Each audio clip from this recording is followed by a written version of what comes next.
Perdana Menteri Israel Benjamin Netanyahu memperingatkan Lebanon bisa menghadapi kehancuran seperti Gaza. Ia mengklaim Israel telah membunuh pengganti pemimpin Hizbullah Hassan Nasrallah dan pengganti-penggantinya. Militer Israel sebelumnya mengatakan telah menargetkan komandan tinggi Hizbullah Hassem Safieddin yang diperkirakan akan menjadi penerus Nasrallah. Peringatan keras Netanyahu datang ketika militer Israel mengerahkan lebih banyak pasukan ke Lebanon dan memerintahkan orang-orang di daerah pesisir selatan untuk mengungsi. Hizbullah sebelumnya mengatakan telah menembakkan roket ke kota pelabuhan Israel Haifa setelah militer Israel melaporkan 85 proyektil melintas dari Lebanon. Kelompok Lebanon itu mengatakan serangannya dilakukan untuk mendukung warga Palestina di Gaza. Di tengah aksi agresi militer ke Lebanon, pasukan Israel juga mengintensifkan serangan mematikan mereka di jalur Gaza. Terkini dilaporkan Rumah Sakit Kamal Adwan Gaza menghadapi krisis yang mengerikan. Pasukan pendudukan Israel mengeluarkan ultimatum memerintahkan staf dan pasien untuk pergi per 9 Oktober 2024. Serangan Israel dilaporkan melumpuhkan kemampuan rumah sakit untuk berfungsi.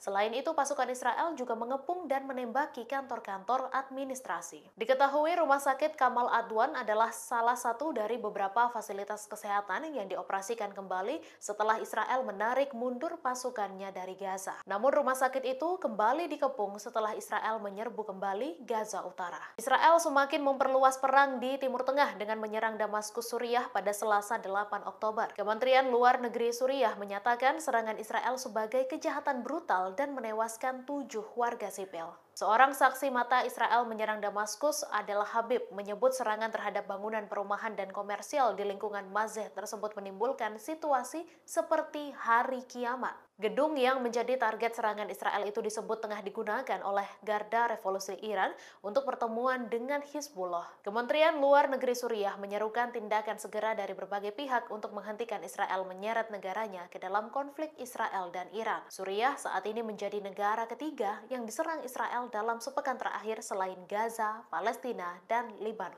6 negara Teluk Arab anggota GCC mendapat ultimatum dari Iran. Iran mengultimatum negara-negara GCC akan mendapat balasan jika mereka mengizinkan Israel menggunakan wilayah udara mereka untuk melancarkan serangan balasan ke Teheran. Ultimatum ini keluar setelah negara-negara GCC menyatakan sikap netral dalam konflik Israel dengan Iran. Iran khawatir makna netral dari negara-negara Teluk Arab bermakna mereka tak akan menolak permintaan bantuan Israel. Deretan negara Teluk Arab anggota GCC yang diultimatum Iran yakni Saudi Arabia, Bahrain, Kuwait, Qatar, Oman, dan Uni Emirat Arab. Direktur CIA William Burns mengingatkan bahwa Teheran dapat membuat senjata nuklir dalam waktu sepekan di tengah isu ancaman Israel akan menyerang fasilitas nuklir Iran. Burns mengakui meski pihaknya mengklaim Iran telah siap dengan proyek senjata nuklirnya, sejauh ini tidak ada bukti bahwa Iran telah memutuskan untuk memulai proyek itu. Meski begitu, Burns menyebut Iran telah membuat kemajuan dalam program nuklirnya dengan menyaring uranium ke tingkat yang memungkinkan pembuatan senjata nuklir. Akibatnya, Iran dapat dengan cepat memperoleh bahan fisil yang cukup untuk membuat bom atom jika mereka mau. Secara halus, Burns memperingatkan musuh-musuh Iran termasuk Israel untuk berhati-hati melakukan tindakan. Di sisi lain, Presiden Amerika Serikat Joe Biden juga telah berulang kali menekankan bahwa ia tidak mendukung upaya Israel menyerang fasilitas nuklir Iran.